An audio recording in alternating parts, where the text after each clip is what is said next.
Okay, I give you a short introduction to the project. Just to create the context to the project, the CBK here in Dordrecht is every 2 years organizing an exhibition. It's called Proeftuin. And Proeftuin, from what I know, I mean, for me it's also the first time to organize something or to curate something for the CBK. But it's a project which is based on where a curator or multiple curators are invited and to organize a project with their ex-students.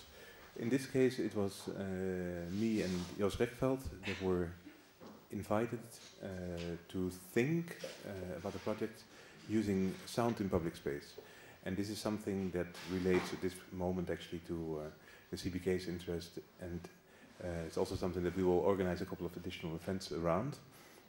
But so both Joost and me were asked to think about a project using art in public space and involving, using sound in public space and involving ex-students of us. And this actually is about students from the interfaculty, currently called Interfaculty Art Science in The Hague, which is an interfaculty from the Conservatory and the Arts Academy in The Hague.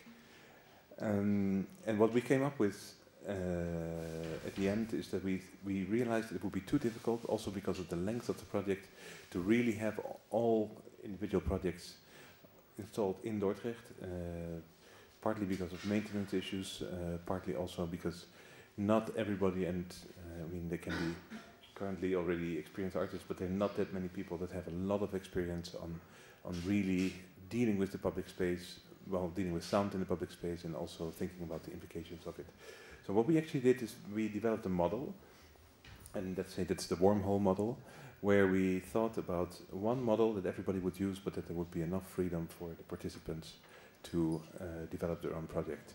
And what we did is that we developed, simply based on the new iPhones, we created a, let's say, locative media project, in the sense that we created an environment where ideally any number of sound files could be inserted, and at the same time any number of they could be assigned to any number of locations. And what you see here is the general map, and over there I've seen them already, and also at the entrance there are the flyers that you need to understand the project. But basically we have 10 participants, where number 2, I have to warn you, still didn't finish the project. So actually the project is there in the iPhone, but is not working. Or, well, there's some other thing, but it's a test project at the number 2. All the other projects are working. And basically they have all come with different approaches and different ideas of how to create a new sound world in Dordrecht.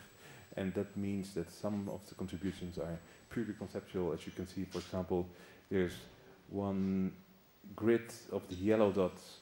It's a work by Taco Stolk that is totally conceptual, in the sense that he is thinking about different ratios, different frequencies, actually string resonance frequencies coming from the string theory, and mapping them over Dordrecht, where other people have created narrative projects, for example, relating to the history of Dordrecht. And there's one story of one woman that was paying people to work with coins, and she always had 3 coins to pay them.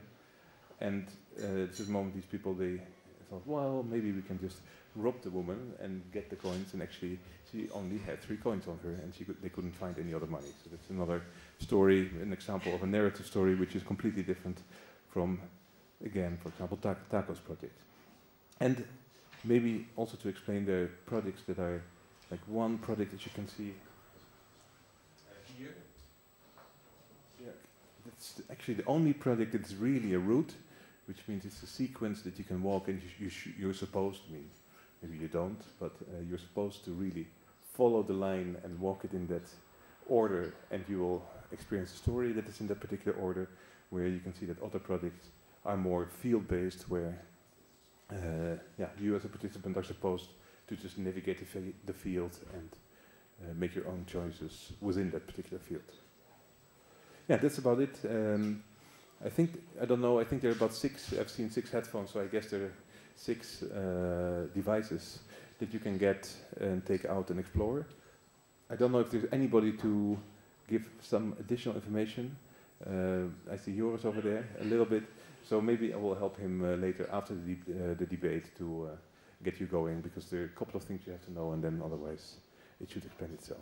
Yeah, so there are 6 devices available for after the debate and just to go into the city. Of course, I should also say the project is still running until 5th of April, so on the other hand, there's a lot of time to explore it. And it's not something, because there are 10 different projects that you can switch between. They don't overlap. You choose World 1, World 2, or I mean, actually they have all different names, but in total there are 10 different worlds, and it's not a project that you just experience in half an hour if you really want to experience everything. It takes, I would say, hours, so don't expect that you can do that tonight, but okay, that's it.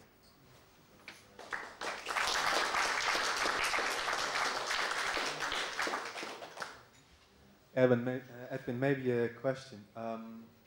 You decided to go out of the garden and to go into the streets here in the center of Dordrecht.